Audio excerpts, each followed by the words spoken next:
खोजो खोजो खोजो खोजो खोजो खोजो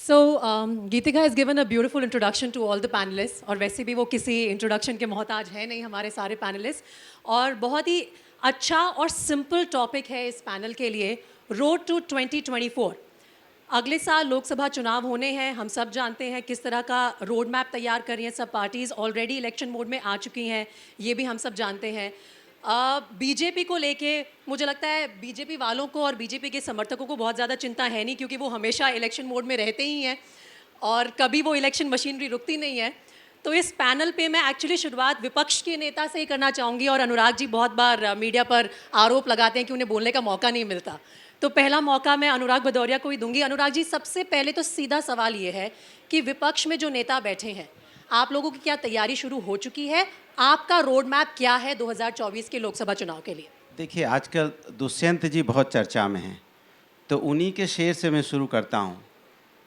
रहनुमाओं की दुनिया पे रहनुमाओं की अदाओं पे फिदा है दुनिया इस बहकती हुई दुनिया को संभालो यारो जिस तरह के सपने दिखाए जाते हैं जिस तरह की बातें होती हैं वो धरातल पे है कहाँ बातें तो कितनी बड़ी बड़ी होती हैं विश्व गुरु भारत बनेगा डीजल पेट्रोल की कीमत 50 रुपए के नीचे आ जाएगी हर घर में रोज़गार होगा अगर रोज़गार की बात करें तो दुष्यंत का दूसरा शेर भी याद आता है जी यूँ तो कहते थे यहाँ तय तो ये था कि चिरागा हर घर के लिए यहाँ तो चिराग मैशर नहीं है शहर के लिए आप तो कहते थे घर घर में दिवाली जैसा माहौल होगा अब पूछ लीजिए किसी से क्या दिवाली जैसा माहौल है जिस महंगाई से उनकी कमर टूट गई है जिस बेरोजगारी से लोग परेशान हैं जीना लोगों का मुश्किल हो गया इस पर चर्चा नहीं है चर्चा किन बातों पे होती है जो बात नहीं है उस पर चर्चा है जिसको आम जनता का कोई लेन देन नहीं है कौन क्या करता है कौन नहीं करता है कौन शेरवानी पहनता है कौन सदरी पहनता है कौन पाजामा कुर्ता पहनता है कौन जूता पहनता है कौन क्या पहनता है कौन चप्पल पहनता है इस पे तो चर्चा हो रही है सोचिए आप ये चर्चा का विषय है कि क्या कौन शेरवानी पहनेगा कौन सदरी पहनेगा कौन धोती पहनेगा चर्चा का विषय है कि महंगाई क्या है बेरोजगारी क्या है अर्थव्यवस्था हमारी कैसी है हमारा रुपया पतला हो रहा है कि मोटा हो रहा है इस पर चर्चा होनी चाहिए युवा परेशान है तो क्यों है हर घर में एक माहौल खुशी का होना चाहिए कि हर घर में रोजगार की व्यवस्था होनी चाहिए इस पे चर्चा नहीं है किसान परेशान है किसान की तो इनकम दुगनी करने की बात की गई थी और कहा गया था ये हिंदुस्तान का किसान सबसे संपन्न किसान होगा क्या हालत है किसानों की एक एक साल किसान धरने पे बैठा रहा कोई अनुराग जी वो जो बहकाने वाला शेर आपने पहले बोला दुष्यंत कुमार जी का उसमें दुनिया बहका दी है बीजेपी ने या अभी विपक्ष बहकावे में है कि अब भी वो कुछ परिवर्तन कर पाएंगे देखिए विपक्ष बहकावे में नहीं है विपक्ष धरातल पे है हम धरातल की बात कर रहे हैं और भारतीय जनता पार्टी धरातल पे आना नहीं चाहती है वो सबको हवा में रखे हुए है वो धरातल पे पैर रखने नहीं देना चाहती है अब वो शेर मैं नहीं कहूँगा जो शेर पहले कह दिया गया है धरातल पे बीजेपी नहीं है दरअसल में और उसको धरातल की हकीकत से रूबरू भी नहीं है क्योंकि शायद उनको जनता से कोई लेना देना नहीं है अगर मैं इसी को राशिद किदवई जी आपसे पूछना चाहूँ धरातल पे बीजेपी नहीं है लेकिन ग्राउंड रियलिटी लगता है कि सिर्फ बीजेपी को ही पता है वोटर के बीच में जाके कैसे अपनी जगह बनानी है कैसे वोटर को लुभाना है क्या वादे करें किन मुद्दों पर टच करें कि वोटर हमारे साथ आए ये लगता है कि विपक्ष इससे दूर है क्या आपका क्या आकलन है सर किस तरह से वो इस रोड को तैयार करेंगे जी देखिए ये विपक्ष के लिए बहुत बड़ी चुनौती है आपने देखा जो आपने प्रश्न हमारे मित्र भदौरिया जी से पूछा तो वो एक राजनीतिक भाषण देने लग गए बजाय उसके कि जवाब देने की संख्या किसके पास है नंबर किसके पास है देखिए विपक्ष की रास्ता जो है बहुत दुश्वारियों भरा है सबसे पहले एक वैकेंसी होनी चाहिए एक जगह हो एक फुटहोल्ड मिले एक ओपनिंग मिले उस ओपनिंग में देखिए मेरा आकलन अपना ये है कि अगर 24 का इलेक्शन नॉर्मल सर्कमस्टांसेस में होता है जैसे 2019 का चुनाव हो रहा था फिर एकदम से बालाकोट का हादसा हुआ फिर सर्जिकल स्ट्राइक हुई तो उससे एक दूसरा टाइप का मोमेंटम बना अगर नॉर्मल इलेक्शन होता है तो भाजपा को थोड़ी समस्या और अड़चनें आ सकती हैं और भाजपा के पास देखिए इस समय अलाइज नहीं है 4 राज्य ऐसे हैं जो मैं बात कर सकता हूँ जो बिहार है बंगाल है कर्नाटक है और महाराष्ट्र है जहाँ काफ़ी सारे बदलाव आए और जब भाजपा को बहुत पर्याप्त नंबर की संख्या में सीटें मिली थी लोकसभा की, जैसे बंगाल में 18 सीटें मिली थी, अगर वो सीटें कम हो जाती हैं 40-50 सीटें, तो मुझे लगता है कि भाजपा के लिए बहुत बड़ा कठिनाई होगी ये बातें। लेकिन विपक्ष की कहानी बिल्कुल दूसरी है, जो मैं बाद में बताऊंगा। अभी तो मैंने एक सिर्फ आपसे ओपनिंग बात कही। ओपनिंग कमेंट्स ही ले लेती हूँ सबसे, और लास्ट में शाजिया आपके पास आऊँगी। मैं स्मिता से इस बारे में बात करना चाहती हूँ जो राशिद जी ने कही कि 2019 से 2024 में देखा जाए तो भारतीय जनता पार्टी के लिए भी सिनेरियो चेंज हुआ है। जो पुराने साथी थे वो छूट गए हैं, कोई से लड़ाई हो गई, बाहर निकल गए, अलायंस अब वो एनडीए वो तस्वीर नहीं है जो 2019 में था। 2024 के लिए अब आप आम जनता से बात करें, किसी को इस बात में दो राय नहीं होती कि वापस आ रहे हैं मोदी जी, लेकिन किस तरीके से आ रहे हैं उस पे आपका क्या आकलन है? पहले तो small correction, Pulwama was the हादसा, Balakot was in the hadsa. Balakot was the strike. Yes, हाँ. that's what I meant. Yeah. हाँ. So that Balakot is something that we are celebrating as the strike against what happened to us. तो दूसरा I think 2024 के लिए अगर आप लोगों से पूछे तो वो आज तो यही कहेंगे कि इट्स क्वाइट क्लियर कि बीजेपी जो है उनके पास स्क्रिप्ट है जी, लेकिन ऑपोजिशन के पास कोई स्क्रिप्ट नहीं है, कोई एजेंडा नहीं है, और वो जानते नहीं कि गोल क्या है। बस सरकार बनानी है 2024 में, कैसे बनाएंगे वो बाद में सोचेंगे। और कौन कौन उस गठबंधन में या उस पॉलिसी फॉर्मुलेशन में, प्री पोल अलायंस है या पोस्ट पोल है, उसमें कौन शामिल होगा, कौन नहीं होगा, किसका एजेंडा उसमें फिट होगा, वो सब अभी तय नहीं है। Is it too late to do that? It's never too late. अगर आप याद करें तो when Vajpayee ji was fighting the election, उस टाइम अखबार में, उस टाइम मैगजीन्स का बड़ा चलता था, तो there was that Vajpayee versus question mark. लोग सोचते थे कि हु कैन इवन थिंक कि वाजपेयी जी को हरा सकते हैं। उस टाइम ऑपोजिशन भी जब बात करते थे साहब वाजपेयी जी को कौन हरा सकते हैं, लेकिन लोगों के मन में क्या चल रहा था कोई नहीं जानता था। So one really doesn't know what is in the mind of people.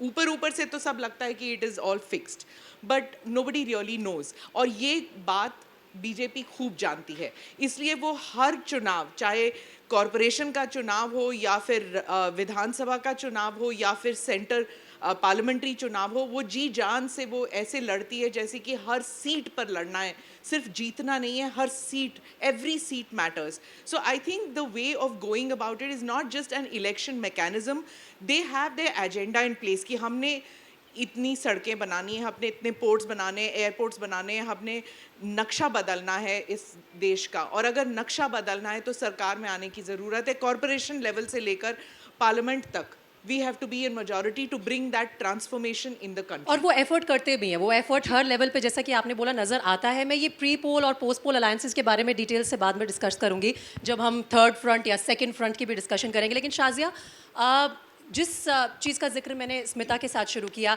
क्या बीजेपी में इस बात को लेके कहीं कुछ हलचल है, कुछ चिंता है कि जिस राह पर हम 2019 में थे, बहुत स्ट्रॉन्ग अलायंस था हमारा और बहुत स्ट्रॉन्ग मेजॉरिटी के साथ हम आए, वो जो दोस्त छूट गए हैं पीछे, जो आप दुश्मन भी बन गए हैं, उनको लेके कोई चिंता है? और दूसरा, अनप्रिडिक्टेबिलिटी ऑफ इंडियन डेमोक्रेसी, जिसके बारे में स्मिता ने जिक्र किया। भारतीय जनता के मन में क्या चल रहा है ये आप प्रिडिक्ट नहीं कर सकते। अगर झटका वाजपेयी जी को मिल सकता है तो फिर किसी को भी मिल सकता है। बिल्कुल। और देखिए, मैंने सबकी बातें सुनी यहाँ पे, और ये लोग मानते हैं, और हमारी जमहूरियत में बहुत से लोग ऐसा सोचते हैं that there is no alternative TINA factor के बारे में। और शायद ये वजह है कि मोदी जी सबसे आगे हैं। लेकिन अब लोग सोच रहे हैं, एक और कुछ और दृश्य उमड़ रहे हैं जब देखते हैं भारत जोड़ो यात्रा, कि रीटा तो टीना था अब तक, अब रीटा यानी कि राहुल इज़ द ऑल्टरनेटिव, और वो बहुत ही उसके बारे में जमहूरियत को यानी कि लोकतंत्र को तय करना है। या फिर ममता, मीता इज़ द ऑल्टरनेटिव। तो अब आप टीना फैक्टर तो एक है, पर अब रीटा और मीटा का क्या होगा, या मीता का? और नीता भी तो है, नीतीश जी भी तो है। नीता भी है। तो अब ये है, तो मुझे लगता है ये कहानी एक विकल्प के ना होने के उस वैक्यूम से बढ़कर आगे बहुत पहुंच गई है। आपने रोड मैप की बात की, तो क्या दिशा है, क्या दृश्य है, और किस तरफ हम जा रहे हैं। तो यहाँ पे आप देख रहे हैं एक ना सिर्फ एक पार्टी को, लेकिन एक सोचने को अंदाज को, क्योंकि ये कहते हैं ना, your life is your message. तो आपने कहा एफ़र्ट ज़रूरी है, और एफ़र्ट होती है, ये एफ़र्ट ही हिस्सा है, ये एफ़र्ट ही होती है। मतलब हम लोग ना चुनाव के परिणाम को देखते हैं, और मैं 9 साल के अपने भारतीय जनता पार्टी के अनुभव के बारे में आपको बता सकती हूँ कि सदैव तत्पर रहना, चाहे इलेक्शन इस राज्य में हो या उस राज्य में हो, चुनावी समीकरण बदल रहे हो ना बदल रहे हो। दूसरी बात आप देख रहे हैं, अब थर्ड फ्रंट की बात हो रही है और अब इसमें सवाल ये है कि अब आप सोचिए कौन किससे लड़ रहा है और क्यों। तो अब एक अनार है सत्ता का, 100 बीमार हैं, वो बीमार भी हैं, बड़े लाचार भी हैं और आपस में भी उनके बीच तकरार है। अच्छा, ये तो आप देखिए बीमारों की लाचारी में क्या हुआ कि एक यात्रा निकाली गई कि अब कुछ तो तोड़ निकालना है। कन्याकुमारी से कश्मीर तक राहुल जी यात्रा लेकर निकले। कुछ बहुत सारे उसमें से तस्वीरें आई, वीडियोस आए जो बहुत अपीलिंग थे, स्पेशली यंगर जनरेशन के लिए, जब वो कर्नाटका में भरी बारिश में खड़े होकर अपना भाषण दे रहे हैं। श्रीनगर में बहुत ज़्यादा बर्फबारी हो रही है, वहाँ पे भी डट के अपना भाषण दे रहे हैं। भाई बहन की भी बहुत कुछ प्यारी तस्वीरें सामने आई, लोगों ने बहुत वार्म रिसेप्शन दिया। मैं उसका असर बीजेपी पे क्या हुआ ये पूछना चाहती हूँ। क्या कुछ खलबली हुई थी कि यार पॉपुलैरिटी बड़ी बढ़ रही है? मुझे लगता है इससे ज़्यादा बड़ा सवाल है कि इसका असर कांग्रेस पर क्या हुआ, कांग्रेस पार्टी पर क्या हुआ। उनके तो जो सिपह सलार कर रहा है उसका असर सिपाही पर क्या हो रहा है।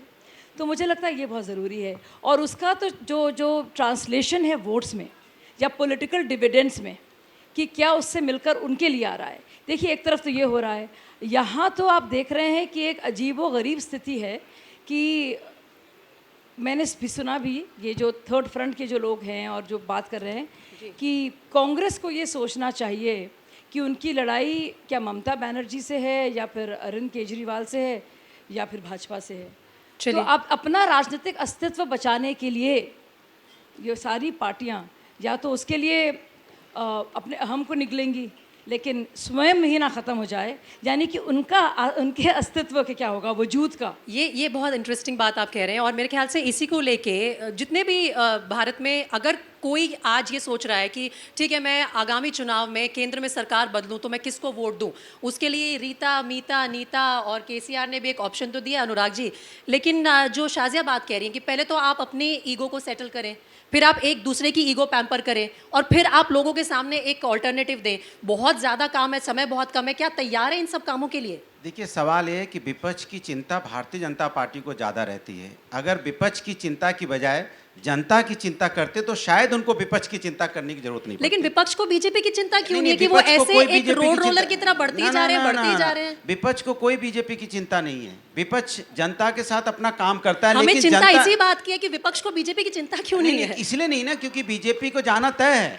बीजेपी को 2024 में जाना तय है, क्योंकि बीजेपी ने जो जनता के साथ धोखा किया है, जनता उसका बदला बड़े हिसाब से ले लेगी। जैसा कि अभी स्मिता प्रकाश जी ने बोला कि इसके पहले वाजपेयी जी थे तब भी इसी तरह से ये, आज इनकी हालत ये हो गई कि इनके साथ कोई खड़े होने को तैयार नहीं है। नीतीश जी इनका साथ छोड़ गए, अकाली दल इनका साथ छोड़ गए और जो इनको तो क्या है, तो पीडीपी के साथ भी सरकार बनाने को तैयार रहते हैं जब सरकार मिलने की बात आती है। दूसरों को कहते हैं कि सरकार के लालची। सबसे ज़्यादा अगर सरकार में रहने की लालसा किसी को है, लालच किसी को है, तो भारतीय जनता पार्टी को। सेवा की नहीं, जनता की सेवा के लिए। लालच और ललक में फर्क होता है। नहीं, हम बता रहे हैं जनता की सेवा के लिए नहीं, इसलिए मैंने ऐड किया। इनको जनता की सेवा नहीं करनी है। जनता की सेवा के लिए होते तो शायद आज हिंदुस्तान की स्थिति जो लोगों की है वो दूसरी होती।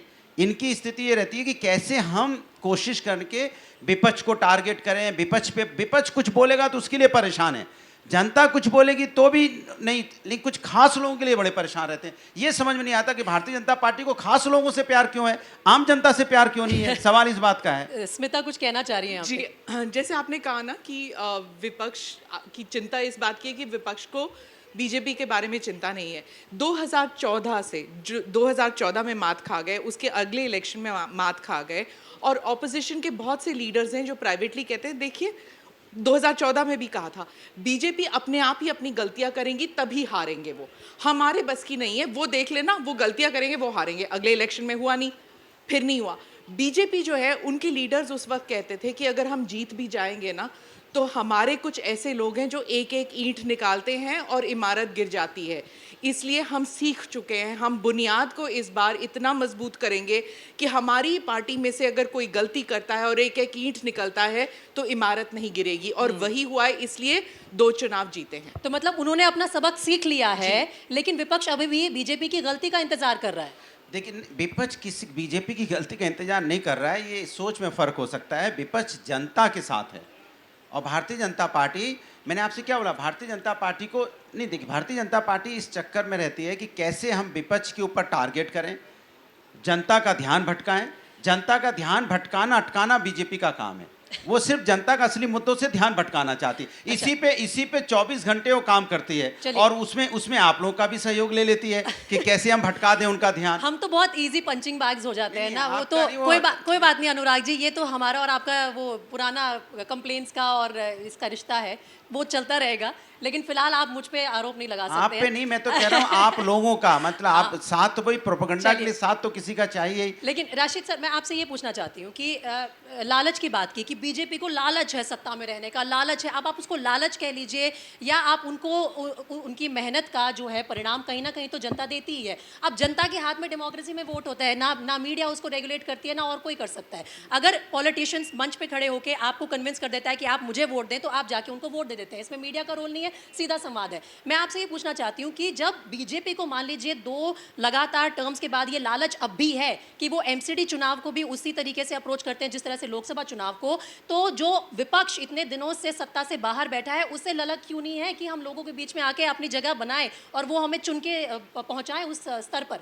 जी देखिए प्रीति, क्या होता है हमारे जो राजनीतिक वातावरण है, पॉलिटिकल कल्चर में बहुत सारी फैशनेबल चीज़ें कही जाती हैं। एक फैशनेबल चीज़ जो हमारे मित्र भदौरिया जी ने कहा, मतलब शूट द मैसेंजर, कि भाई मैसेंजर की गलती है। उसी तरह से एक फैशनेबल चीज़ ये है कि भाजपा बड़ी मेहनत करती है, उनके पन्ना प्रमुख हैं, उनका पूरा वेल रॉयल मशीनरी है। ये तथ्यात्मक बात है, लेकिन ये भी तथ्यात्मक बात है कि दिल्ली में वो चुनाव हारे, एक बार नहीं 2 बार हारे। वो अरविंद केजरीवाल के सामने, आम आदमी पार्टी के सामने उसकी काट नहीं ले पाए। चाहे वो बिहार का चुनाव रहा हो, जो गठबंधन का चुनाव महागठबंधन का हुआ था, या बहुत से राज्यों में भाजपा, या हिमाचल में इलेक्शन हो, बंगाल का इलेक्शन हो, वो भाजपा परास्त हो सकती है, परास्त हो जाती है। तमाम नरेंद्र मोदी जी भी रहते हैं, ये मस्कुलर नेशनलिज्म और आर्थिक व्यवस्था वगैरह सारी बातें रहती हैं। ये बातें देखिए, दरअसल विपक्ष की प्रॉब्लम क्या है, बहुत ही सिंपल गणित है। 272 का हमारे लोकतंत्र में कि 542 272 सीटें लाए वो आदमी विजयी होगा। इसीलिए मैं कह रहा हूँ कि एक ओपनिंग होनी चाहिए। अब उस ओपनिंग में जो है एक गैर कांग्रेस, जो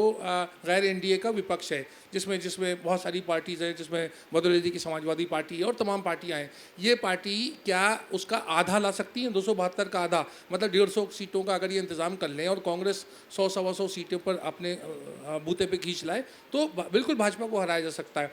और देश की जनता में कोई दुविधा भी नहीं है। तो देखिए, मिडिल क्लास का नैरेटिव है कि स्टेबिलिटी होनी चाहिए। हमारे देश में देखिए कई बार सरकारें बनी तो लोग खिलाफ वोट देते हैं। जैसे स्मिता जी ने कहा, वाजपेयी जी के खिलाफ वोट दिया, राजीव गांधी के खिलाफ वोट दिया गया, इंदिरा गांधी के खिलाफ वोट दिया। कौन आ रहा है इसकी चिंता नहीं होती, ऑल्टरनेटिव आ जाते हैं और वो सरकारें भी चलती हैं। और ये हमने देखा है, पहले भी बहुत बार हुआ है। लेकिन शाजिया, अब हम उस बात पे आ जाते हैं क्योंकि मुद्दा है रोड टू 2024 और स्मिता ने भी डिस्कस किया था ये पहले कि प्री पोल अलायंसेस और पोस्ट पोल अलायंसेस, यानी कि गठबंधन बनाने पर हर पार्टी जो है चिंतन मंथन कर रही होती है।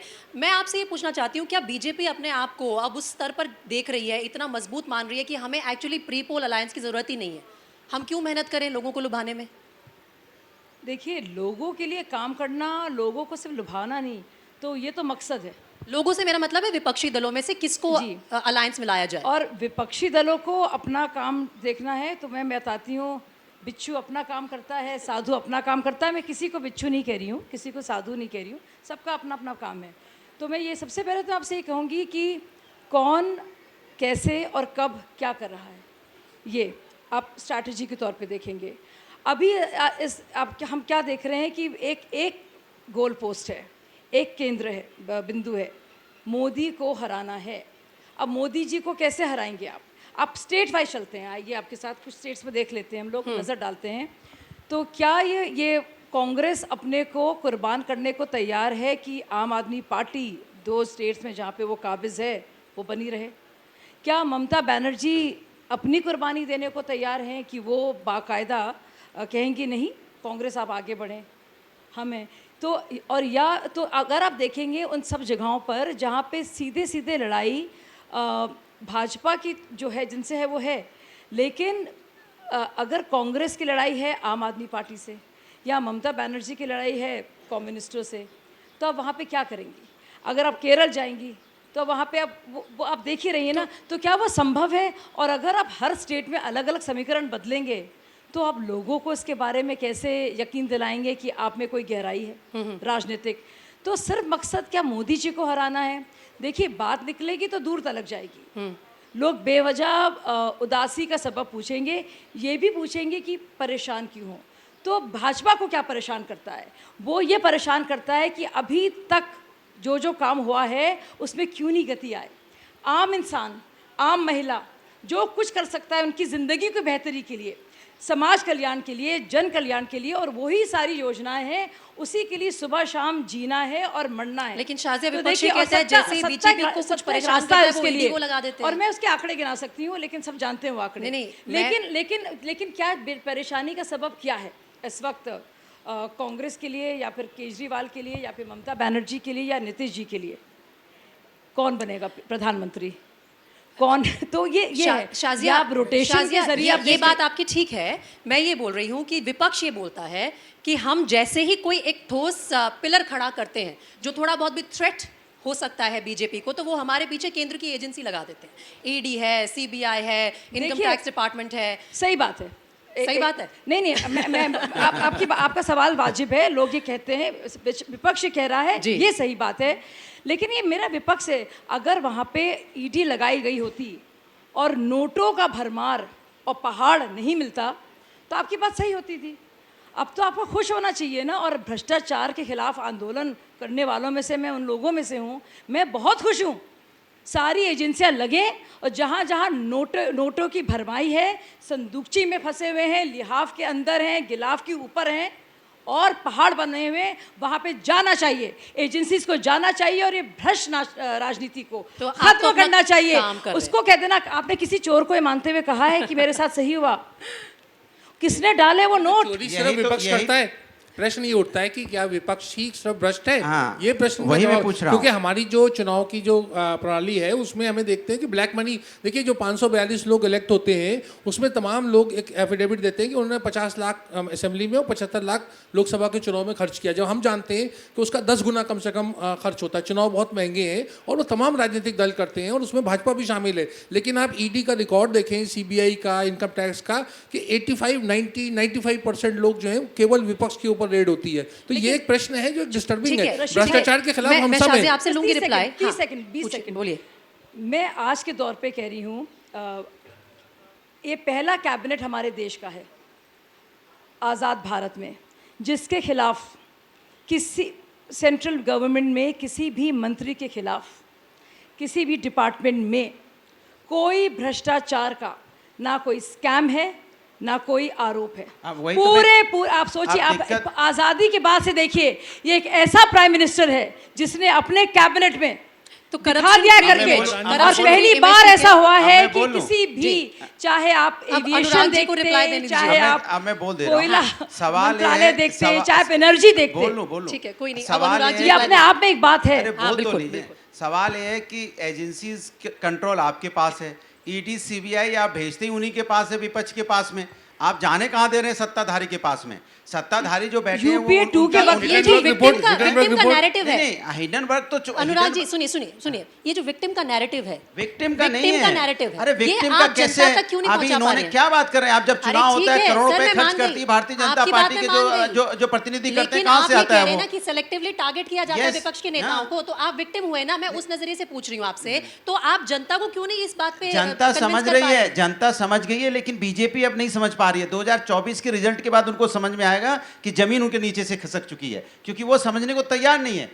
वो इतने अहम में अभी नहीं समझ रहे हैं, क्योंकि जनता की तो बात करते ही नहीं है। स्मिता, जनता की बात ही नहीं करते। अगर जनता की बात कर रहे होते तो क्या बिहार उनसे जाता? जनता की बात कर रहे होते तो अकाली दल उनसे जाता? किसानों के मुद्दे पे तो अकाली दल गया है ना। बिहार भी तो इसी मुद्दे पे हटा है ना, जोड़ तोड़ की। क्या वो जनता की बात करते तो उनके एनडीए घटक जो धीरे धीरे उनसे निकलते जा रहे हैं, सुन लीजिए, और जो उनका वोट परसेंट गिरता चला जा रहा है, तो वो वोट परसेंट लाएंगे कहाँ से अब? आपको लगता है कि केंद्र में जब चुनाव होंगे तो ऐसा उनको झटका लगेगा? अरे झटका, ऐसा करंट लगेगा, उन्हें पता नहीं चलेगा कि करंट आया कहाँ से। स्मिता, आपकी क्या अंडरस्टैंडिंग है? आप इतना लोकली वॉच करती हैं हर पार्टी को भी और जनता की नर्व को भी जानते हैं। आप बताइए, कुछ लग रहा है, ऐसा कुछ संभावना है? अभी तो कुछ नहीं लग रहा। और दूसरी बात, अगर इनकी बात में इतना दम होता तो योगी जी दूसरी बारी ना जीतते जिस तरह जीते थे। So I don't think that's possible. और दूसरा, मैं अभी 10 दिन पहले त्रिपुरा में थी और वहाँ पे अगर आप देखें जो इलेक्शन मैकेनिज्म की बात करते हैं, देख लिए वहाँ पर बीजेपी जो जिस तरह लड़ रही थी, north east was totally Congress का गढ़ था पूरा, जिस तरह कांग्रेस ने छोड़ दिया कि वहाँ लड़ना ही नहीं है। और त्रिपुरा में देखिए छोटा सा राज्य है, आई थिंक थर्ड स्मॉलेस्ट और समथिंग लाइक दैट, एंड वहाँ पर एक सीट जाती लोकसभा पर। जैसे बीजेपी वहाँ लड़ी है, मोदी जी 2 बारी गए, अमित शाह जी गए, नड्डा जी गए, हेमा मालिनी गई, मिथुन चक्रवर्ती, मतलब सुवेंदु गए, ईस्टर्न इंडिया के तो काफ़ी सारे गए। पर मैं कह रही हूँ हेमा मालिनी जी को क्या पड़ी थी, है ना, उत्तर प्रदेश की हैं लेकिन वहाँ गई, मिथुन चक्रवर्ती भी गए, क्यों, ज़रूरत क्या है? सब कह सकते हैं ना कि मेरी this is got nothing, Yogi ji भी गए, जाने की क्या ज़रूरत थी? वो कह सकते हैं कि this is not my constituency, लेकिन वो एक यूनिट की तरह काम करते हैं, हर जगह जाते हैं। मैंने देखा है इवन इन कर्नाटका जब इलेक्शंस होते हैं तो योगी जी जाते हैं। नाथ समुदाय के कुछ लोग हैं, वो लोग they are fans of Yogi ji, इसलिए वो जाते हैं वहाँ पे कैंपेन करते हैं। वो ये तो नहीं कहते कि मैं उत्तर प्रदेश का मुख्यमंत्री हूँ, मैं कर्नाटका क्यों जाऊँ, त्रिपुरा क्यों जाऊँ, लेकिन यहाँ पर अपनी पार्टी के लिए भी करने को तैयार नहीं है। कांग्रेस अपनी पार्टी है, राहुल गांधी एक बार भी नहीं गए, प्रियंका गांधी एक बार भी नहीं गई, हिमाचल गए थे लेकिन वहाँ नहीं गए, क्यों? भारत जोड़ो वॉज ओवर बाय देन, लेकिन नहीं गए। मेहनत नहीं करनी तो फिर कहाँ से सीटें आएंगी? और भारत जोड़ो का भी पॉलिटिकल बेनिफिट सर कुछ नहीं है। अगर आप देखें भारत जोड़ो यात्रा जो थी उसी दौरान चल रही थी जब गुजरात में इलेक्शंस हो रहे थे, बहुत कन्वीनियंटली गुजरात को बाईपास कर दिया बाद में भी। ये जो स्ट्रैटेजी है, लैक ऑफ स्ट्रैटेजी एक्चुअली मैं ये बोलूँगी कांग्रेस पार्टी की तरफ से स्पेशली, क्योंकि ओल्डेस्ट पार्टी है, लार्जेस्ट कब तक बचेंगे नहीं बचेंगे ये कोई नहीं कह सकता, लेकिन ओल्डेस्ट तो है। लोगों को उम्मीद होती है कि जब देश आज़ाद हुआ था जब कांग्रेस पावर में थी, कांग्रेस ने हमारे देश पर इतने साल तक अपने प्राइम मिनिस्टर्स बिठाए हैं, अब जो एक्सपेक्टेशंस है कहीं ना कहीं ये खतरा नहीं है कांग्रेस को कि लोग अब उम्मीद करना भी छोड़ देंगे?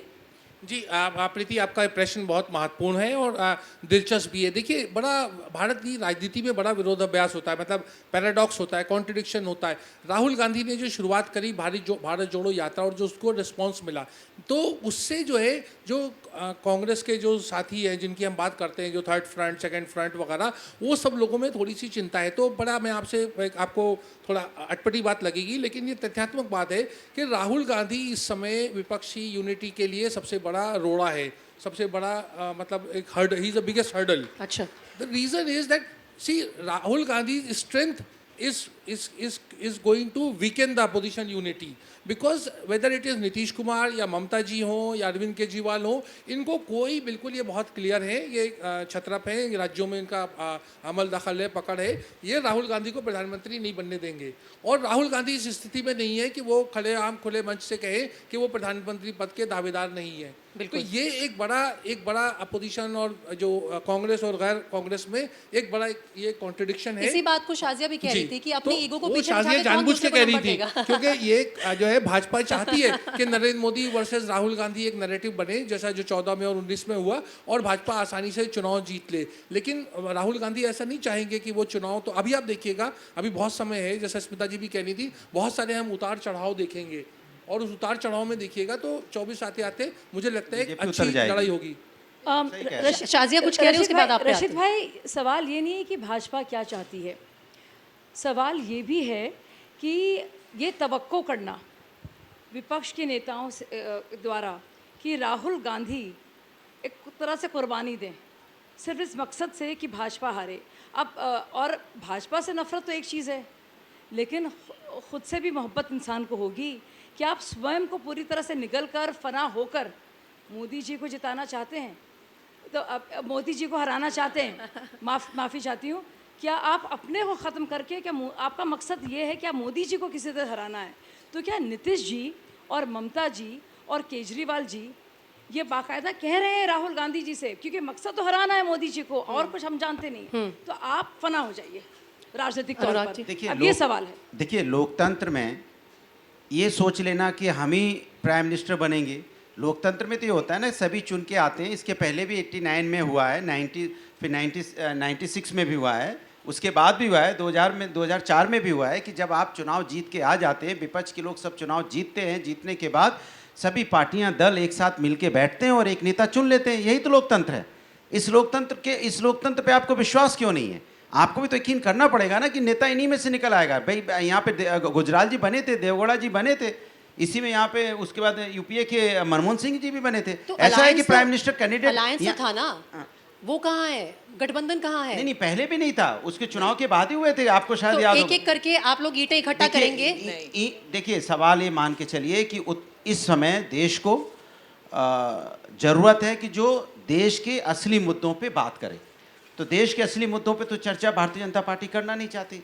असली मुद्दा है ही क्या? एक ही तो असली मुद्दा है, जनता और उसकी परेशानियां। यही तो मुद्दा है, जनता और जनता की परेशानी के अलावा सारे मुद्दों पे भारतीय जनता पार्टी बात तो करेगी। जनता की परेशानी, स्मिता आप कह रहे हैं कि अनुराग जी कह रहे हैं कि बीजेपी तो नहीं भाप रही है, ये लोग भाप रहे हैं, लेकिन फिर भी जनता कन्विंस नहीं हो रही है। पर जैसे शाजिया ने कहा, मतलब क्या ये खुदगर्ज हैं या अपने आप को फना करने के लिए तैयार हैं? ये दो चीज़ें होती हैं। जैसे एक बार चला था, जैसे रशीद को भी याद होगा, इंदिरा हटाओ देश बचाओ।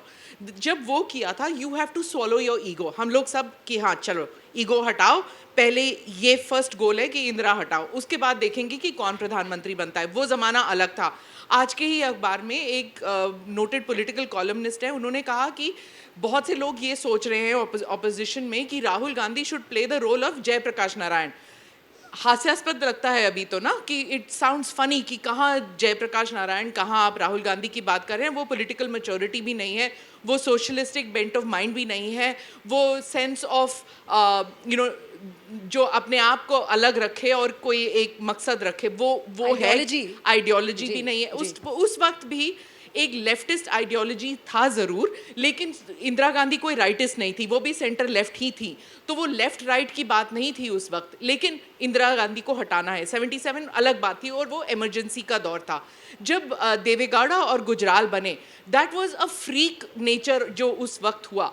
मतलब उस वक्त जिस तरह सरकार बन रही थी, रशीद और मैं रिपोर्टिंग कर रहे थे उस वक्त, हमें भी याद है कि अगर हरकिशन सिंह सुरजीत ना होते, उन्होंने नहीं बनाया होता, तो उस वक्त ना तो गुजराल साहब बनते, और उसके बाद जिस किस्म से इलेक्टोरल नहीं क्या पार्लियामेंट्री नंबर्स का गेम चल रहा था, गुजराल साहब भी ना बनते। लेकिन उसकी वजह से, because a Gujral could become a prime minister, because a Deve Gowda could become a prime minister, हर एक छोटी पार्टी में वो एक एम्बिशन आ गया कि अगर वो बन सकते तो हम भी क्यों नहीं बन सकते। तो अब आप केसीआर को ही देख लीजिए, कहाँ पे वो नेशनल लीडर हैं। टीआरएस से बीआरएस हो गया है। उसी बात को मैं आगे बढ़ाऊंगी जो स्मिता कह रही हैं, जो रशीद भाई बता रहे हैं। अब आप देखिए वीपी सिंह का वक्त, हाँ। आपको याद है बोफोर्स के बाद क्या हुआ? एक नया दौर आया राजनीति में, तो उसके कौन घटक थे, कहाँ किसको आप बाहर से सपोर्ट मिल रहा था, पर ये तय था वीपी सिंह होंगे। अभी आप आज के दौर में आप क्या देख रही हैं? सिर्फ स्ट्रैटेजी की बात की जाए और इस वक्त भाजपा को बोल दिया जाए, तो आप बताइए, नीतीश जी बनना चाहते हैं, साफ जाहिर है। ममता बनर्जी उसके साथ हैं कि नहीं है? केजरीवाल किस तरफ जाएंगे? राहुल गांधी कहाँ खड़े हैं इस भारत जोड़ने में यात्रा में? वो यात्री बन के रह जाएंगे? कौन है उनका हम सफ़र? गाड़ी किधर जा रही है? कौन है गाड़ी में? ये बहुत ज़रूरी सवाल है। तो ये रोड मैप की बात करी जाएगी 2024 की, तो इसका जवाब देना ज़रूरी है। नीतीश जी की बात की तो इसलिए मैं बीजेपी को याद दिला दूं, यही भारतीय जनता पार्टी कहती थी कि बिहार में तो हमारी सरकार चलेगी। एक सुबह ऐसी आई कि इनकी सरकार ही उलट गई। तो आप अभी स्ट्रेटेजी को जान कहाँ पा रहे हो? आप तो भाप भी नहीं पाए कि बिहार में आपके साथ क्या होने जा रहा है। आपके पास तो बहुत बड़े बड़े चाणक्य थे, सारे चाणक्य फेल हो गए और रातों रात में सरकार बदल गई। लेकिन ऐसा तो महाराष्ट्र में भी हुआ। बहुत सारे चाणक्यों ने मिलकर महाविकास आघाड़ी बनाई, फिर वो भी रातों रात बदल गई। वही मैं कह रहा हूँ, politics is a game of uncertainties. वही तो ये भारतीय जनता पार्टी नहीं समझ पा रही है अभी कि उनके साथ क्या होने वाला है। आपसे ये पूछ रही हूँ, विपक्ष समझ गया इस बात को कि आपके साथ क्या हो रहा है? विपक्ष जनता की भाषा को समझ गया है। अच्छा। कि जनता की परेशानी को समझ गया है, जनता की आवाज को समझ गया है कि जनता चाह क्या रही है, कि जनता अपनी परेशानियों पे है और उस परेशानी पे भारतीय जनता पार्टी बात ही नहीं कर रही। मैं बार बार इसी पे टिका हुआ हूँ कि जनता की समस्या पे भारतीय जनता पार्टी बात नहीं कर रही है, उसको कोई लेना देना नहीं। देखिए अभी तक भारतीय जनता पार्टी के प्रवक्ता ने एक बार भी जनता की बात नहीं की। जब से तब से विपक्ष में नीतीश कुमार जी क्या करेंगे, ममता जी क्या करेंगे, राहुल जी क्या करेंगे, समाजवादी क्या करेंगे। आपको हमारी इतनी चिंता है, सामने बैठी जनता की चिंता कर लो कि उनको रोजगार कब दोगे आप, उसकी भी तो चिंता कर लीजिए ना थोड़ी, जिन्होंने आपको चुन के बैठाया है। चलिए अनुराग जी, ये मंच पॉलिटिकल मंच नहीं है। वो कह रही है हलक को थोड़ा विराम दीजिए। शाजिया थोड़ा सा मुझे रशीद भाई के पास वक्फे की जरूरत है हलक को, और कान अगर खुले तो रोशनी भी पहुंचेगी और ध्वनि भी आएगी, और फिर ध्वनि को सुनकर उसे प्रोसेस करके समझिए तो आप पाएंगे कि बहुत कुछ इंसान- बदल गया है जमीन में। हाँ, बहुत कुछ। जमीन में नहीं, अपने खुद के समझ में। चलिए राशिद, आप क्या कह रहे थे सर? जी देखिए, मेरा कहना ये देखिए, जो पूरा नैरेटिव है 24 का बड़े साफ है। साफ से मतलब ये है कि एक तरफ भाजपा है जिसका एक बड़ा रुतबा है, उसके पास एक बड़ा कद्दावर नेता है, एक ऐसा मैग्नेटिक पर्सनैलिटी हम कह सकते हैं। लेकिन वो उसको एक तरीके का एक विश्वास है कि कहाँ पड़े हो, मतलब चक्कर में कोई नहीं है, टक्कर में टाइप, ये ऐसा उसका एक स्लोगन है। और उसको लगता है सब कुछ हरा हरा, सत्ता एक ऐसा चश्मा होता है जिसको हमेशा सब सत्ताधारी पक्ष को हरा हरा नज़र आता है। विपक्ष का देखिए बड़ा, मैं आपको बताऊं कि ये क्योंकि पत्रकार होने के नाते हमें प्रकाश जी हैं, हम लोगों से बातचीत करते जुड़े रहते हैं। देखिए एक प्रस्ताव ये भी आया है कि पूरे 500 जो 42 लोकसभा सीट है वहाँ 1 to 1 फाइट हो। अच्छा। मतलब हर राजनीतिक दल जो है वो एक जगह पर भाजपा या उसके जो अगर कोई सहयोगी है उसके खिलाफ एक लड़ाई, एक ऐसा प्रस्ताव है। अगर वो प्रस्ताव आता है तो बड़ी एक विषम परिस्थिति हो जाएगी। आप जानती हैं फर्स्ट पास द पोस्ट हमारे यहाँ सिस्टम है, किसी को एक वोट भी ज़्यादा मिला तो वो आगे हमारी मान ले जाएगा। उसमें समस्या ये आएगी, जैसे हमारे मित्र हैं सपा के हैं उत्तर प्रदेश में, उत्तर प्रदेश की हम जानते हैं 80 लोकसभा सीट है। अब वहाँ बसपा भी है, वहाँ कांग्रेस भी है, तो उसका डिवीजन कैसे होगा, क्योंकि सपा के पास में पूरे 80 प्रत्याशी हैं। इसी तरीके से बिहार की हम बात करें, कोई राज्य करें तो बड़ी कठिनाइयां हैं। लेकिन मतलब थ्योरी में जो वही होता चीज है है कि अपने आप की कुर्बानी कौन देने जी के हाँ लिए जी हाँ, मानेगा। तो गणित है। हाँ। और जो बात कही जाती है ना कि मोदी के खिलाफ सब, तो वो जो स्मिता जी ने कहा, इंदिरा जी के, मैं अपने पूरे जीवन यही सुनता आया हूँ। तो जो लीडर है वो लीडर अपने आप को देश और सबके बराबर एक जोड़ लेता है और वो कहता है कि वोट अगेंस्ट हिम, चाहे वो जवाहरलाल नेहरू जी हो, पूरा हर आदमी को लगता है कि वो देशद्रोह कर रहा है। मतलब अगर उस प्रधानमंत्री को लोग वोट नहीं दे रहे हैं, उसको समर्थन नहीं कर रहे हैं, तो वो लोग जो है उन्हें देश के प्रति मतलब समर्पण की भावना में या सम्मान में उनकी कमी है, जो मुझे लगता है कि बड़ा ही ख़राब या पॉलिटिकल पॉइंट ऑफ व्यू से बड़ा ख़राब नैरेटिव है। सबसे बड़ी वही चीज़ है जो लिमिट कर रही है ऑपोजिशन को कहीं ना कहीं। और मैं क्लोजिंग कमेंट्स अब आप सबसे ले लेती हूँ, उसके बाद अगर कुछ सवाल होंगे ऑडियंस के तो वो भी लेंगे। Smita, I will give you the first right to reply here. जो एक बात प्रधानमंत्री ने राज्यसभा में भी कही, जब मेरे ख्याल से राष्ट्रपति के अधिभाषण उन पे स्पीच पे रिप्लाई कर रहे थे, उन्होंने कहा था कि एक अकेला कितनों पे भारी। उस वक्त अदानी के मुद्दे पर घेरने की कोशिश की जा रही थी बीजेपी को, लेकिन वो अकेला फैक्टर जो है वो कितना रेलिवेंट है एज वी लीड टू 2024, और विपक्ष के पास क्या कोई विकल्प है या नहीं है? आप एनालाइज करके इसको कैसे रैप अप करेंगे? अभी तो कोई विकल्प नजर नहीं आ रहा, क्योंकि उसी वक्त मेघालय में चुनाव चल रहे थे। तो जो रशीद ने कहा कि they could have practice that, अभी है ना कि एक तरफ होते कि 1-on-1 ले लेते हैं, बीजेपी को आड़े हाथ ले लेते हैं। लेकिन क्या हुआ, आपने देखा कि राहुल गांधी ने ममता जी के खिलाफ बयान दिए, महुआ मोइत्रा और डेरेक ओब्रायन ने राहुल गांधी के खिलाफ बयान दिए। तो उसी वक्त चल रहा था, पार्लियामेंट सेशन के 3 या 4 दिन बाद ये हुआ। ये पेनल्टिमेट ईयर है, 8 या 9 इलेक्शंस हैं शायद विधानसभा के। तो अभी यहाँ पर ट्रायल चलना चाहिए था ना कि अगर हम 1-on-1 लेते हैं बीजेपी को तो हम कितने पानी में है। तो they could have tried that कि अभी एक्सपेरिमेंट करके देख लेते हैं। बोर्ड से पहले प्री बोर्ड्स हो जाते, प्री बोर्ड्स होते तो अगर यहाँ पर हरा सकते हैं तो फिर हम 2024 में वो ट्राई कर सकते हैं, लेकिन किया नहीं। अब इसमें बीजेपी का तो कोई कसूर नहीं है, ना मोदी जी का कोई कसूर है। अब उस पर आप ये नहीं कह सकते कि मोदी जी ने नहीं किया या मोदी जी एक अकेले हैं। इसमें तो उन्होंने कुछ नहीं किया। विजन है, लैक ऑफ विजन, एक ट्राई करने की कोशिश भी नहीं हो रही है। This is what you were saying, you started with that ना कि दिक्कत मीडिया को हमको हमेशा इल्ज़ाम हम पर लगता है कि हम क्यों विपक्ष के बारे में बात कर रहे हैं। अरे we are seeing it for a fact ना that they are not even trying. तब गुस्सा चढ़ता है ना कि हम पर इल्ज़ाम ज़रूर लगता है कि हम नहीं कर रहे हैं, हम प्रोपेगेंडा कर रहे हैं।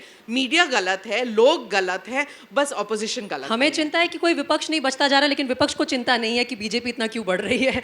मैं शाजिया आपसे भी क्लोजिंग कमेंट्स यहाँ ले लेती हूँ। जिन चीज़ों के बारे में अनुराग जी लगातार बीजेपी पर अटैक कर रहे हैं कि जो जनता के मुद्दे हैं आप बात ही नहीं कर रहे हैं, तो जनता के मुद्दों को शब्द दिए जाए तो इन्फ्लेशन, महंगाई, बेरोजगारी, ये मुद्दे उठाए जाते हैं, लोगों की आवाज़ दबाई जा रही है, आप धर्म की राजनीति खेलते हैं, ये जो तमाम आरोप लगते हैं बीजेपी पर, इनमें से as we lead to 2024 BJP को किस चीज़ से सबसे ज़्यादा डर है? क्या कोई एक ऐसा फैक्टर है जिस पर बीजेपी काम करेगी आने वाले 1 साल में और उसको भी अपने रास्ते से हटाएगी अगर जीतना है तो चुनाव? मैं पूरी तरह से असहमत हूँ। मुझे लगता है सिर्फ और सिर्फ जनता, लोगों और लोकतंत्र के हर एक के तहत सारे जो बाशिंदे हैं इस देश के, उनकी बात होती है।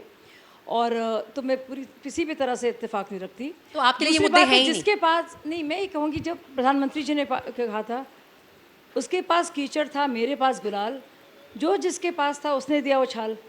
तो और इसी कीचड़ में हमेशा कमल खिला है और खिलेगा। और मैं वैसे भी स्वच्छ भारत आंदोलन की बहुत बड़ी एक सिपाही हूँ, तो मैं उसमें पूरा तो यकीन है। सारे तथ्य सबके सामने हैं। आप चाहे वो जल का कनेक्शन देख लिए, या वो एलपीजी गैस देख लीजिए, या वो जनधन का अकाउंट देख लीजिए, या बाकायदा एक सड़क को देख लीजिए, आप जनता देख रही है।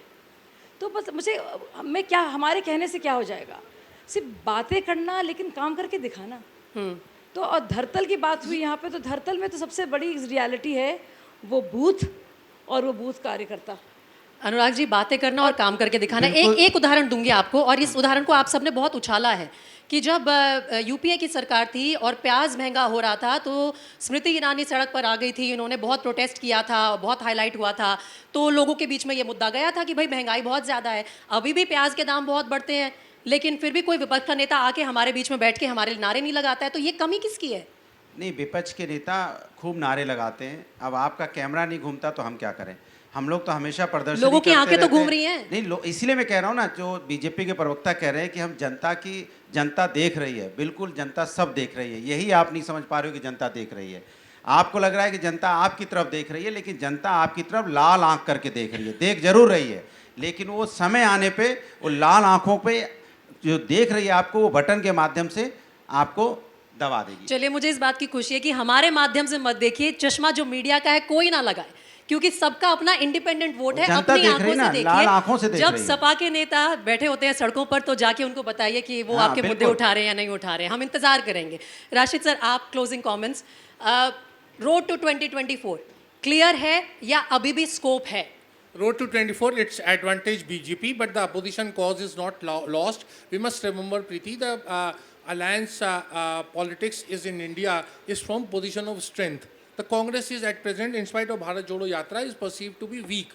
अगर कांग्रेस कर्नाटक में चुनाव जीत जाती है और जो साल के अंत में चुनाव है मध्य प्रदेश, राजस्थान और छत्तीसगढ़ में, तो खासतौर से मध्य प्रदेश में अगर वापसी हो जाती है और छत्तीसगढ़ में फिर कांग्रेस जीत जाती है, राजस्थान बचाएंगे? राजस्थान का मामला मुझे काफ़ी गंभीर नज़र आता है। मुझे नहीं लगता कि कांग्रेस वहाँ वापस आ पाएगी, लेकिन मध्य प्रदेश में और जैसा मैंने कहा छत्तीसगढ़ और कर्नाटक का ऐसा पोलिस्टर्स भी ऐसा मान रहे हैं कुछ लोग। तो मेरा कहने का मतलब ये है कि अगर कांग्रेस कर्नाटक में चुनाव जीत जाती है तो आप देखिएगा कि बिल्कुल एक उसमें नया रंग ढंग और नया रिसर्जेंट वो आएगा, और विपक्ष में भी थोड़ी सी हलचल और मचेगी। क्योंकि देखिए बड़ा एक दिलचस्प अंदाज होता है वो, जैसे एक फिल्म का गाना भी था ना कि तू मेरे पैरों में घुंघरू बांध दे फिर मेरी चाल देख ले। तो जो थोड़ा सा चुनाव जीतने के बाद में जो चाल आती है ना, वो देखने से ताल्लुक रखती है। अच्छा, ठीक है। लेकिन और इसी बात का जिक्र स्मिता ने भी कहा था कि एक्चुअली विपक्ष को ये जो 9 राज्यों में विधानसभा चुनाव है उसे प्री बोर्ड के तरीके से देखना चाहिए था, ताकि बोर्ड के एग्जाम की तैयारी अच्छी होती।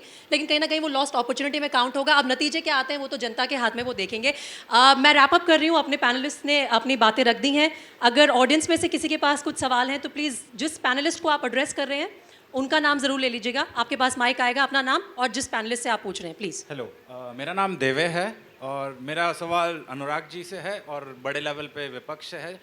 मैं राजस्थान से हूँ और जहाँ पे अभी एनपीएस पेंशन स्कीम को ओपीएस में कन्वर्ट कर दिया गया, तो मैं ये जानना चाहता हूँ कि विपक्ष इस बारे में क्या सोचता है कि जब एनपीएस का पर्सपेक्टिव ऐसा था कि लॉन्ग टर्म फिजिकल रिस्पॉन्सिबिलिटी को कहा जा सकता है उसके अकॉर्डिंग, लेकिन ओपीएस आज रिलीफ दे रहा है, लेकिन फ्यूचर में जो मेरी जनरेशन जब मैच्योर होगी तो वो रिस्पॉन्सिबिलिटी हमारे ऊपर आएगी।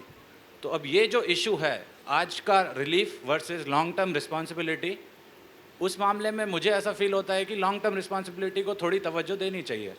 तो इस मामले में आपके क्या व्यू हैं उस? तो इसके मतलब आप अपने पिताजी के बारे में नहीं सोचना चाहते? वो रिटायर होके अगर उनको ओल्ड पेंशन स्कीम अगर मिल जाए हमारे सीनियर्स को हमारे घर में, तो आप उसके पक्ष में नहीं है क्या? उनके तो रिस्पॉन्सिबिलिटी बस उन्हीं नहीं, अरे आप पेरेंट्स अपने उनको ओपीएस लेने दीजिए ना उनको। भाई ओल्ड पेंशन स्कीम में उनको रिटायरमेंट के बाद पेंशन मिलेगी, इसमें दिक्कत क्या है?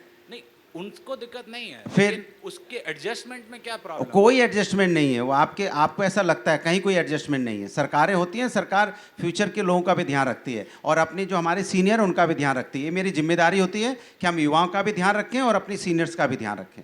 ठीक है, thank you. Please avoid cross questioning, एक एक क्वेश्चन अगर सबको मिल जाएगा तो इजी रहेगा। हाँ जी, बताइए। नमस्कार सभी को, मेरा नाम शिवांग है। मेरा प्रश्न डाइस पर बैठे सभी लोगों से है और स्पेशली अनुराग सर से है। सर, हम लोग कहीं ना कहीं देखते हैं कि जनता जो सबसे बड़ी दुविधा में है कि if not Modi then who, और हम लोगों को देखने के लिए पता चलता है कि राहुल गांधी पर जनता उतना ज़्यादा अपना विश्वास नहीं दिखा पा रही है। तो कहीं ना कहीं आपको नहीं लगता कि उन्हें पहले किसी राज्य का मुख्यमंत्री बनकर पहले अपने आप को प्रूव करना चाहिए, ताकि जनता के अंदर में भी ये वाला विश्वास जगे कि हाँ, he can be the right choice for becoming a PM. Thank you. आप बस इतना ध्यान रखिए कि जिस विधायक को आप चुन रहे हो, जिस लोकसभा के सदस्य को आप चुन रहे हो, वो आपके लायक है कि नहीं, आपके समाज में, आपके मोहल्ले में, आपके कस्बे में काम कर रहा है कि नहीं कर रहा है, आपकी मदद कर रहा है कि नहीं कर रहा है। अगर वो विधायक आपकी मदद कर रहा है, वो सांसद आपकी मदद कर रहा है, तो आप उसी को चुनिए। ज़्यादा चक्कर मत पड़िए कि कौन कहाँ प्रधानमंत्री बनेगा, कौन मुख्यमंत्री तो बनेगा। स्मिता, ये तो जो फिर इमीडिएट direct आपके advantage हो आपको जो जाता है। इमीडिएट रिलीफ देने वाला कौन होगा, इमीडिएट आपका विधायक है। फिर जब विधायक अच्छा चुनोगे तो अपने आप ही लीडर अच्छा मिल जाएगा आपको। अनुराग जी, ये सवाल मैं एक्चुअली स्मिता से भी पूछना चाहूँगी, जो हमारे यंग ऑडियंस ने पूछा है कि अगर आपका एक्सपीरियंस एडमिनिस्ट्रेशन में है तो क्या वो आपको बेटर पीएम कैंडिडेट बनाता है? तो वो तो डायरेक्ट एडवांटेज फिर से मोदी जी को मिल जाता है, क्योंकि वो तो आए उस एक्सपीरियंस से। और क्या वो डिसएडवांटेज है राहुल के लिए? जी बिल्कुल, that boat sailed 15 years ago। Rahul Gandhi कर सकते थे, he could have stood for election in Uttar Pradesh जब अखिलेश नए नए आए थे पॉलिटिक्स में।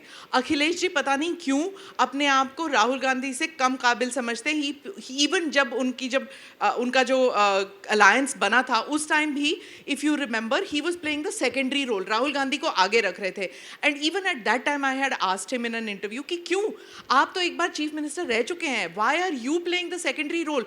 उनको तो कोई भी एडमिनिस्ट्रेटिव एक्सपीरियंस नहीं है। And neither him nor Sonia Gandhi, they both did not take any role in government formation.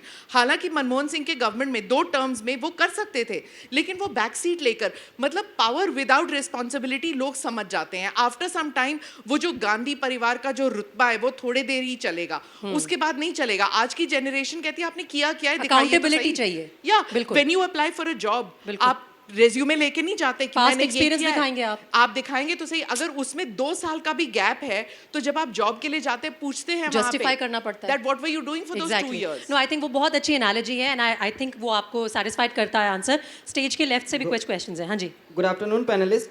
नाम मानस है और मेरा सवाल राशिद सर और स्मिता मैम से है कि मैम, जब हम कई राज्यों में देखते हैं कि वहाँ पे विधानसभा के इलेक्शंस में बीजेपी नहीं आगे आ पाती, लेकिन जब लोकसभा के इलेक्शंस होते हैं तो पब्लिक जो होती है वो नेशनल इंटरेस्ट और वेस्ट को लेके हमारी क्या पॉलिसी है, जस्ट लाइक एस जयशंकर को आज हम लोग देख रहे हैं, अपने फॉरेन मिनिस्टर को। तो इन सब चीज़ों पे जनता आजकल ज़्यादा कॉन्शियस है, पहले इतनी नहीं थी। तो क्या विपक्ष ये चीज़ समझ नहीं पा रहा है कि आज की कॉन्शियसनेस अलग है 2014 से? मतलब मुद्दे आप कह रहे हैं कि अलग Yes, है, ma'am, मुद्दे नैरेटिव change जनता हुए। के लिए अलग है। हाँ, राशिद सर पहले आप। अच्छा, ओके। ओके, देखिए, आपने देखा होगा 2 दिन पहले की बात है, नीतीश जी ने किसी को मंच से कहा कि आप किसानों की बात करते हैं, बिहार का किसान जो है अंग्रेजी नहीं समझता, आप अंग्रेजी में क्यों बात कर रहे हैं, हिंदी में बात कीजिए। उस वक्त एक पत्रकार मारिया शकील जो है, उन्होंने कहा कि दिस इज़ द प्रॉब्लम, कि बिहार के जो पॉलिटिशियंस हैं ये नहीं समझते कि बिहार का किसान भी एक एस्पिरेशनल क्लास है, वो भी चाहता है कि मैं अंग्रेज़ी में बात करूं, मैं अंग्रेज़ी समझूं। इसीलिए आप देखेंगे जो यूट्यूब चैनल्स सबके चल रहे हैं आजकल, वो अंग्रेज़ी बात करते हैं, हिंदी भी बात करते हैं, हिंदुस्तानी बोलते हैं, उर्दू बोलते हैं, because the aspirational youth of today want to speak all these languages, अंग्रेज़ी में भी बोलना चाहते हैं। और फॉरेन पॉलिसी की जहाँ बात थी, जो पहले होता था कि हाँ सिर्फ मीडिया के कुछ फॉरेन बीट जर्नलिस्ट जो फॉरेन पॉलिसी करते हैं वही समझाएंगे, वो उनके एक्सप्लेनेशन के माध्यम से हम समझ सकेंगे कि भारत की जो फॉरेन पॉलिसी है वो क्या है, वो सब बदल चुका है। अब G20 को ही ले लीजिए आप, 40-50 शहरों में, कस्बों में G20 के प्रोग्राम्स चल रहे हैं। क्यों? क्योंकि हमको भी, we also want to know, लोग जानना चाहते हैं कि भारत पाकिस्तान के बारे में हम क्यों इतना बात करते हैं। Right. गांव-गांव में, कस्बों में भी लोग जानना चाहते हैं। जी सर, आपसे भी पूछा था ये सवाल। जी देखिए, इसमें एक और बात होती है, स्मिता जी की बात से मैं पूरा सहमत हूँ। उसके अलावा क्या होता है इसमें, देखिए सरकार को एडवांटेज होता है, विदेश नीति या रक्षा से जुड़े हुए जो मुद्दे होते हैं उसमें जो सत्ता में होता है, सरकार में होता है, और कांग्रेस भी रह चुकी है बहुत सालों सरकार में, उसकी बात जो होती है वो क्योंकि देश की नीति होती है, वो किसी व्यक्ति की या किसी राजनीतिक दल की नीति नहीं होती, तो उसको एक एडवांटेज होता है। लेकिन वो एडवांटेज मुझे लगता है कि देश का जो वोटर है वो बहुत समझदार है। आप उड़ीसा में आप चुनाव देखें तो उड़ीसा में एक ही समय चुनाव हुए, असेंबली में बीजू जनता दल को बहुमत मिला और लोकसभा में भाजपा को सीटें मिली। तो इस तरह का एक नैरेटिव होता है, एक नैरेटिव बनाना होगा। दरअसल राहुल गांधी की जो बहुत सारी समस्याएं हैं उन्होंने एक सिविल सोसाइटी का या एनजीओ जो हैं, योगेंद्र यादव जी जैसे लोग हैं, उनसे ज़्यादा वो प्रभावित नज़र आते हैं। तो वो मुद्दे बहुत उठाते हैं लेकिन उन मुद्दों का कोई समाधान हो इसमें उसका अभाव रहता है, तो इसलिए जनता से उस तरह से कनेक्ट नहीं कर पा रहे हैं। और एक आखिरी बात मैं कहना चाहूँगा, देखिए लोकतंत्र के बारे में हम ये कहते हैं अरे मुख्यमंत्री तो सिर्फ 4 ऐसे प्रधानमंत्री हुए हैं जो मुख्यमंत्री की पृष्ठभूमि से आए। देश का संविधान क्या कहता है, भारत का नागरिक हो, उसका दिमागी संतुलन ठीक हो और उसकी उम्र जो 25 साल की है वो हो, उसके बाद बस उतना ही पर्याप्त है। उसकी डिग्री क्या है, उसने क्या काम किया, ये सब चीज़ें जिससे ज़रूरत नहीं है। धन्यवाद। Thank you so much. Completely running out of time, मुझे इंडिकेट किया जा रहा है और हमारे पैनलिस्ट को भी जाना है मेरे ख्याल से। Thank you very much Rashid Kidwai, Anurag Bhadauria, Smita Prakash and Shazia Ilmi, and I hope आप लोगों को ये सेशन एंगेजिंग लगा होगा। Thank you.